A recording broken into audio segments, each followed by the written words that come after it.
So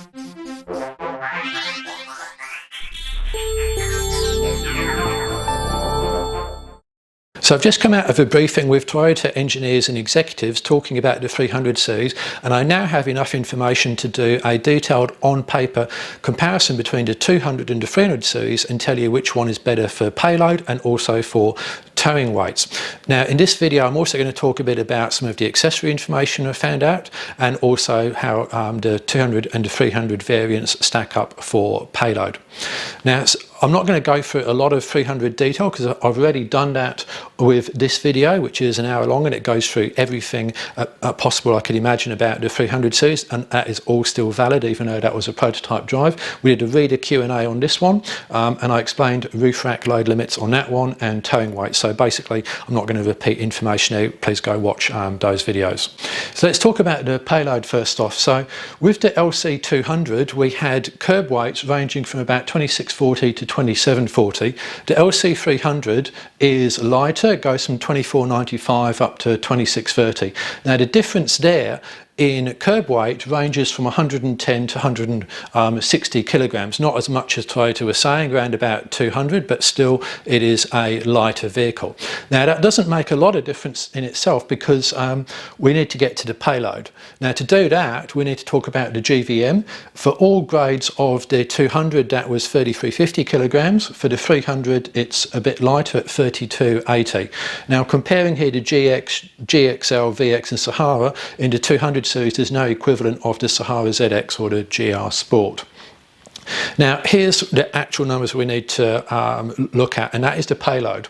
So with the GX the payload has improved by 75 kilograms, 90 for the GXL and 40 for the VX and Sahara. So those are not massive gains, and potentially a bit disappointing after 13-14 years of development, because I think the payload is one of the really big areas Toyota should have made great leaps on, but this is better than nothing, even if it's not as much as perhaps it could have been.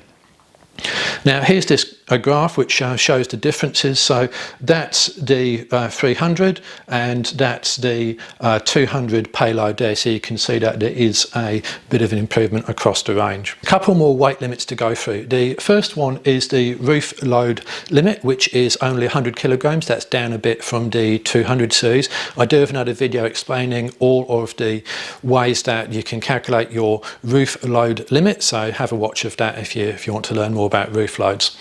Now we come on to the front and rear axle loads. On the front axle it's 1630 kilograms, and if we assume on the GXL model we've got a 50-50 weight distribution, which is very close to what the vehicle has without the driver in it, then that means that there's 1290 kilograms over the front axle, which is a pretty decent margin of 340 kilograms of weight you can put on the front axle. Rear axle load limit is 1930 kilograms, and that's a very good margin there of 640 kilograms. We combine the two and we come to 3,560 kilograms. Now the GVM on the vehicle is 3280 kilograms, so that gives us 280 kilograms of leeway, which means that we can actually put the load front or rear and not exceed the GVM nor the total combined axle load limit. So that's really good. I really hate it when car manufacturers give a GVM which is simply the sum of the two axles. Now here's the figures for the LC200 GXL. So the roof is 100 to 150 depending on whether you've got a 2-bar or a 3-bar rack, and the front and rear axle limits are 1630, so same as the 300, and 1950, so about 20 different. But because the vehicle, the 300 is lighter, it actually comes out ahead. So overall, if you sum the 200's axle loads, you come up to 230 kilograms over and above, where it's 280 for the 300. So the 300 wins there on the weights. Right, now let's talk about towing. Both the 300 and the 200 can tow 3,500 kilograms braked, and they both can tow 750 kilograms unbraked, and I can confirm that the maximum towable mass on the 300 is 350 kilograms, which is exactly the same as the 200 series. That's up to 10%, so that's fine. Now if we take a look at the gross combination mass, which is how much the tow car and the trailer are allowed to weigh in combination. On the 300 it's 6,750, on the 200 it's 6,850, so that's 100 different, but that's not necessarily a bad thing, because remember that the 300 series is lighter. So don't be looking at it and think, okay, the 300 is inferior. It's not. We're going to get to what that means in reality in a moment. Okay, now we're looking at the maximum tow at GVM. Now what this means is when you've got your vehicle, the 200 or the 300 loaded up to the gross vehicle mass, how much can you tow? And there actually is an interesting difference here. So 3,470 for the 300, and we get to that by taking the GCM of 6,750, the gross combined mass, subtracting the GVM, and that brings us out at 3,470. And with the 200 we do the same maths and it comes out at 3,500. So for some strange reason the 300 series has to knock 30 kilograms off its max tow when it's at GVM. It almost seems like that's a rounding error, but whatever that is, the specs which Toyota have given us, and I didn't get a chance to query them on that discrepancy. I don't think it's going to make any significant difference in the real world. So now we're going to calculate something really important for towers, and that's how much payload you can put into a Land Cruiser when it is towing its maximum 3,500 kilogram braked with a maximum 350 kilogram towable mass. And this starts to get complicated. I do have a calculator on my website. You can just plug the numbers in, but I'm just going to briefly explain the process here. I'm going to start off by looking at the maximum car weight. So to do that, we look at the gross combined mass. That's how much that combination has to weigh in total, and we take away the 3,500 kilogram maxed brake tow, and that is how much the tow car is allowed to weigh. And in the case of the 300 that's 3,250, in the case of the 200 that's 3,350. But again, those figures aren't important. What is important is the end result. It's just the first step in the calculation process. Okay, then I'm going to look at nominal payload. We're going to take the gross combination mass away from the maximum tow and the curb weight, so then that gives us how much payload we can put in without allowing for the towable mass, and that's 670 and 610 kilograms there. And the final step is to work out the payload with a 350 kilogram towable mass. And by the way, this is all for the GXL. The numbers will vary slightly for other grades because of the different curb masses, although the other ratings are the same.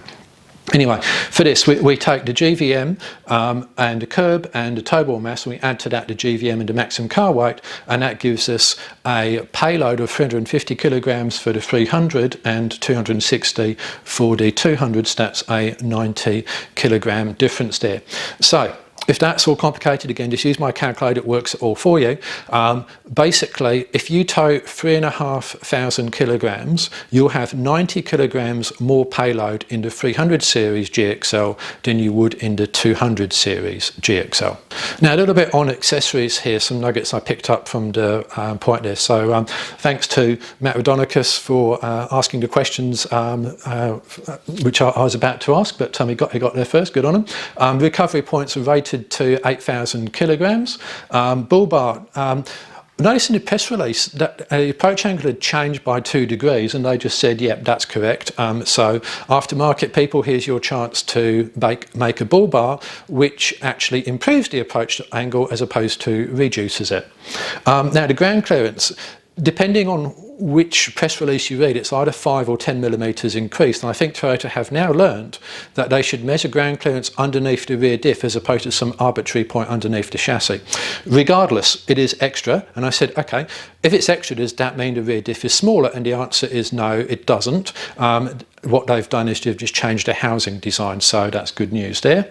The snorkel, it's not a snorkel.